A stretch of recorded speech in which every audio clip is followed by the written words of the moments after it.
Nah, yang paling spektakuler bagi Kristen itu adalah penyelamatan tadi loh, Bang. Artinya, kalau kita bicara Yesus itu sebagai Tuhan pada saat apa? Iya, silakan ke pagan ya benar. Kalau berhenti di situ, nah saya bertanya, Muhammad sendiri mengatakan Isa anak Maryam itu mengambil tanah, menjadikan burung bentuk burung menghembuskan napas dan hiduplah. Itu kapasitas menciptakan. Nah, mujizat artinya kan? Oke. Iya, mujizat, Bang. Artinya itu mujizat tidak punya Jangan nabi, panjang-panjang. mencipta gitu loh. Tunggu dulu. Udah. Saya paham. Oke, saya jelaskan. Jadi gini. Ya. Semua para nabi itu diberi mujizat. Mujizat itu Oke. definisinya amrun khariqun lil adat. Sesuatu yang luar biasa yang tidak bisa dilakukan umumnya manusia. Para nabi diberi mujizat mengikuti zamannya masing-masing. Di zamannya Musa menghadapi Fir'aun, banyak tukang sihirnya. Maka mujizat Musa adalah tongkat menjadi ular. Di zamannya Isa, karena di zamannya Isa modern, banyak Romawi pintar ilmu kedokteran. Makanya Isa diberi mujizat pengobatan, menyembuhkan orang sakit, buta, bahkan menghidupkan orang mati. Di zamannya Nabi Muhammad, karena ilmu sastra yang luar biasa, maka Al-Quran dengan datang sastra yang luar biasa, yang tidak bisa ditiru satu orang pun sampai sekarang. Sampai Allah mengatakan, fa illam tafalu walan tafalu fatakun narul lati waquduhan nas wal hijar. Oke. Uidadil kafir. Kalau kamu tidak percaya bahwa Quran itu wahyu, silakan buat satu surat. Berarti mujizat terbesar. Ingat, orang yang bermujizat bukan Tuhan. Mujizat itu diberikan Tuhan untuk utusan supaya manusia percaya bahwa dia utusannya Allah. Mana buktinya? Itu mujizat. Terus dalam Al-Quran, Yesus Isa bisa menghidupkan, membuat burung dari tanah. Coba baca ayatnya. Biiznillah, atas izin Allah. Mujizat itu semuanya atas izin Allah. Sama seperti Yesus menghidupkan Lazarus. Apa yang dikatakan Yesus? Menengadah ke atas. Lalu aku bersyukur kepadamu Bapa, karena di sini banyak orang yang menyaksikan. Izinkan aku untuk menghidupkan Lazarus. Berdoa dia atas izin Allah. Hidup Lazarus. Gitu. Lanjut. Itu oke, katakanlah Isa ataupun Yesus tadi kita samakan aja persepsinya ya. Itu pada saat dia itu dikatakan sebagai nabi. Nah, kita mundur lagi, Bang. Sikin aja nanti biar lebih enak lagi. Nah, ketika manusia di dunia Adam dan Hawa, Siti Hawa ya, Nabi Adam Siti Hawa kalau di Quran, kita pakai istilahnya, kita comot sedikit-sedikit lah. Itu pada saat penciptaan sampai saat ini 2023, aku mau bertanya ke Abang, adakah manusia lahir dari tanpa biologis? Coba Bang, jawab. Jawab. Ya, di dalam Al-Quran dijelaskan. Apa kata Allah? Jangan kamu mentuhankan manusia yang aku ciptakan tanpa ayah. Bahkan aku bisa menciptakan manusia tanpa ibu, seperti Hawa. Atau aku ciptakan manusia dari tanah, tanpa ayah dan ibu, seperti Adam.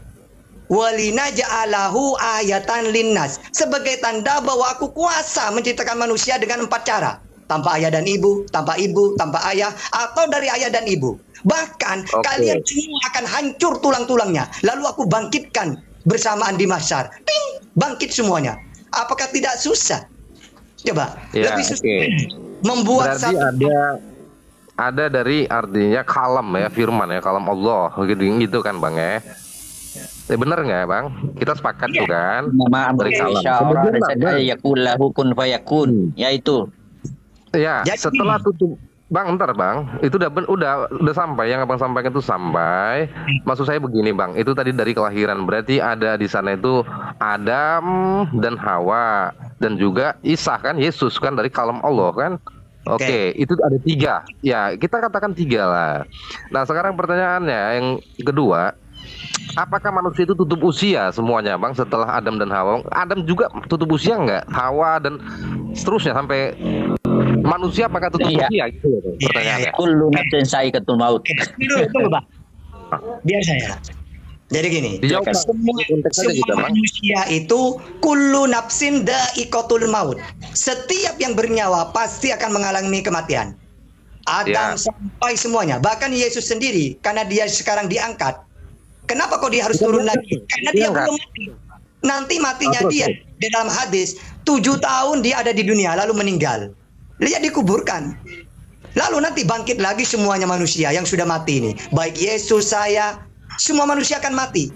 Nah, Yesus kapan matinya? Nanti ketika dia turun lagi. Makanya kata ulama dalam hadis, kenapa Yesus yang harus turun lagi? Kok bukan nabi-nabi yang lain?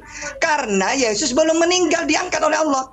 Sedangkan dalam Al-Quran dijelaskan, di bumi ini kamu lahir, di bumi ini juga kamu meninggal. Nah, Yesus kan diangkat belum meninggal. Harus turun lagi dia untuk meninggal. Maka dalam hadis 7 tahun dia di dunia itu. Lalu dia meninggal. Gitu, semua manusia meninggal, Bang. Kullu nafsin dha'iqatul maut. Silakan. Nah, jadi perlakuan yang seperti Abang sampaikan kepada Isa tadi itu, dia akan meninggal nantinya. Adakah manusia lain seperti dianya? Ya banyak. Seperti yang disampaikan.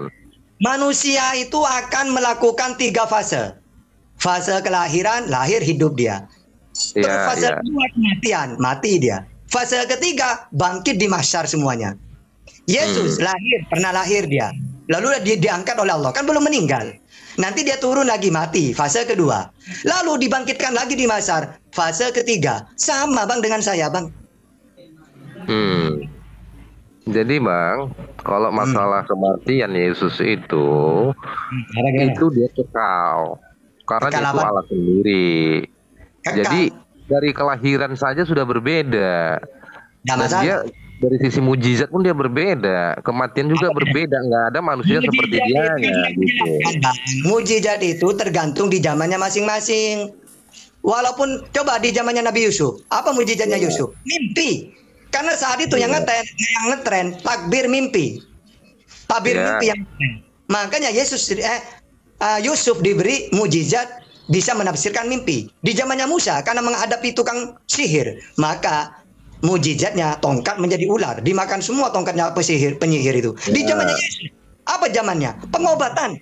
Makanya Yesus itu bisa menyembuhkan orang buta, kosta, bahkan bisa menghidupkan orang mati.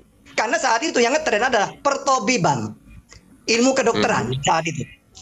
Gitu Bang, silakan aja, senggol dong.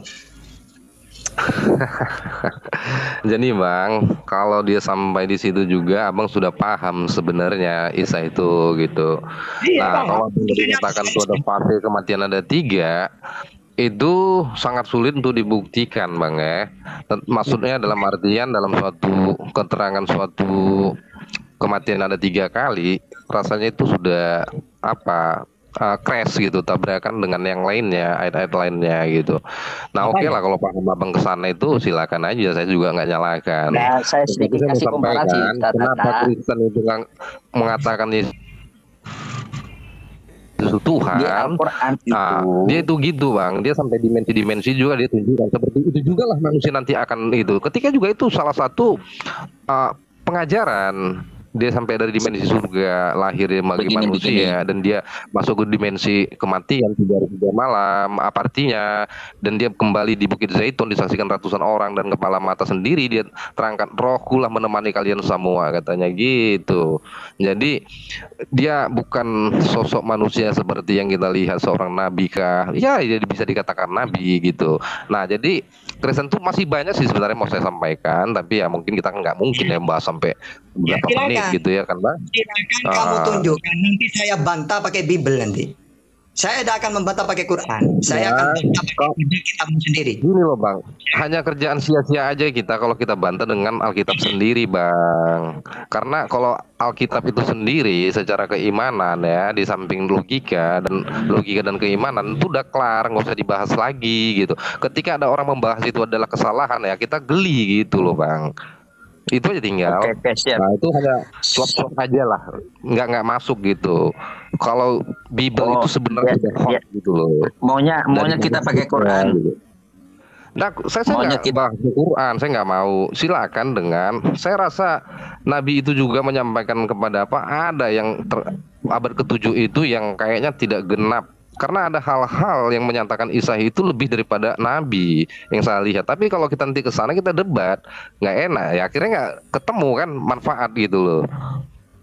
Nah kira-kira gitu loh Bang. Tanpa kita harus benturan kalimat apa gitu. Walaupun asik ya debat ya. Ya Bang ya, semuanya positif kan. Iya gitu loh Bang. Silakan Ustaz Tata. Gini. Ya, Al-Quran itu berdasarkan sains dan fakta-fakta yang ada, hampir sekarang 80% sudah terbukti keotentikannya, kecuali hal-hal gaib. Kecuali hal-hal gaib itu masuk dalam wilayah keimanan. Tetapi dengan terbukti secara saintifik dan apa yang ada 80%, kita juga probability untuk kebenaran 20%-nya itu ya karena tidak ada satu dalil yang membuktikan bahwa dia salah. Belum ada 0,0001% bahwa itu salah. Maka apa yang disampaikan Ustaz Hatta bahwa dilahirkan, kemudian mati, kemudian dibangkitkan kembali, kemudian kita masuk ke alam barzah, kemudian nanti ada penghisapan dan sebagainya, itu sudah terbukti secara sains yang ada yang sudah lewati. Maka keadilan Tuhan. Apakah orang yang selama di bumi ini bermaksiat kepada Tuhan sama kedudukannya orang yang taat? Artinya berarti ada kehidupan setelah mati. Ada sesuatu nanti penghakiman yang adil. Karena apa? Kalau misalnya hidup hanya di bumi ini, berarti orang-orang yang jahil, orang-orang yang bahlul, orang-orang yang ini sama saja dengan orang-orang yang alim, orang-orang yang misalnya saudaraku misalnya taat dalam beragama, dalam konteks kekristenan, apakah sama dengan orang-orang yang tidak taat? Tentu tidak. Berarti ada hari pembalasan. Hari pembalasan itu pasti adanya karena Tuhan itu maha adil.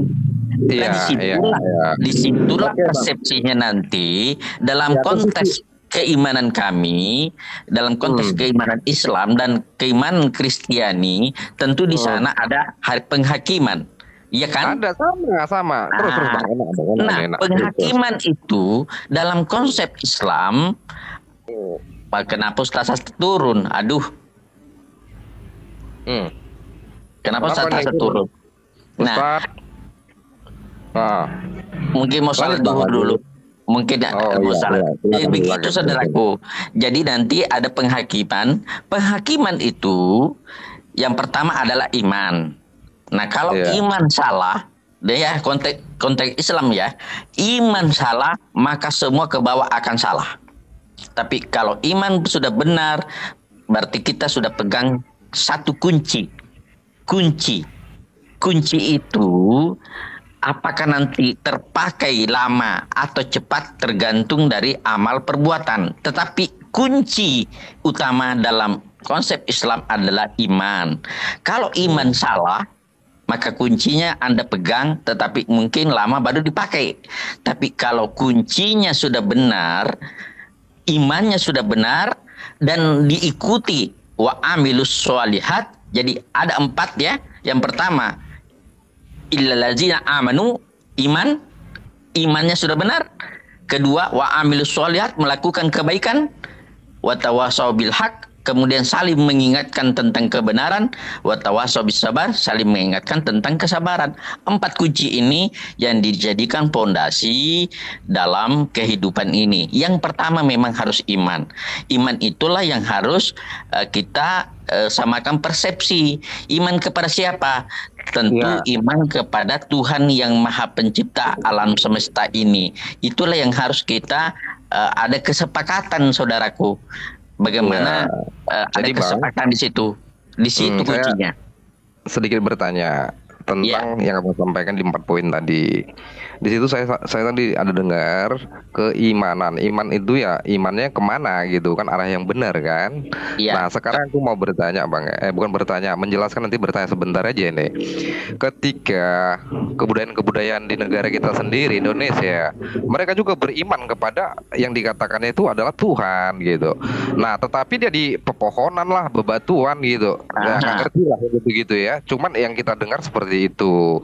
Nah sekarang pertanyaannya begini loh Bang, kalau iman itu yang benar itu merujuk kepada pencipta. Nah di Muslim sendiri saya kurang tahu, saya bertanya yang dimaksud dengan Tuhan Maha Pencipta itu yang mana gitu, sosok kayak seperti simbolik pengenalan dianya adalah pencipta gitu. Itu saya nggak ngerti gitu. Ya, Yang dalam diimani Islam sebenarnya itu Tuhan yang mana gitu. dalam Karena Allah Subhanahu wa taala itu yang mulia, yang agung, yang besar. Nah, sosok yang mana sih? Katakanlah presiden presiden Indonesia gitu. Loh, presiden Indonesia. Siapa? Ya pokoknya presiden Indonesia lah gitu. Enggak, namanya siapa? Ya pokoknya presiden Indonesia. Nah, kira-kira gitu paham aku, Bang. Coba dijelaskan, Bang. ya dalam Quran kan sudah jelas. Iman. Inna fi halqis samawati wal sesungguhnya penciptaan langit dan bumi. Jadi Allah itu Maha Pencipta. Iya. Dan ya wahtilafil laili wan nahar, silih bergantinya siang dan malam terdapat tanda-tanda bagi orang yang berakal. La ya al ayatul liulil albab. Sesungguhnya penciptaan langit dan bumi silih bergantinya siang dan malam. Salah satu ayat ya. Terdapat tanda-tanda bagi orang yang berakal. Artinya adanya ciptaan ini membuktikan adanya pencipta. Kan gitu. Adanya ciptaan membuktikan adanya pencipta. Itu dalam konsep Al-Qur'an. Kemudian penciptaan manusia, penciptaan planet-planet dalam 6 masa, semua dijelaskan seperti itu. Nah, Al-Quran sama dengan perjanjian lama juga, cuma perjanjian lama agak sedikit saya agak sedikit bertanya-tanya tentang pada mulanya menciptakan terang, kemudian menciptakan tumbuhan, hari ketiga baru ada matahari. Nah di situ agak sedikit secara ilmiah yang saya pahami agak sedikit tidak sesuai dengan sains. Kalau lebih duluan tumbuhan, sementara tumbuhan membutuhkan fotosintesis, membutuhkan sementara kan dalam penciptaan itu 1 hari di sisi Allah 1000 tahun, 1000 tahun bagi sisi manusia. Jadi kalau penciptaannya misalnya dalam konsep seperti itu agak error sedikit, saudaraku. Iya. Ya, Silakan lah secara logik bisa aja. Mungkin penyampaian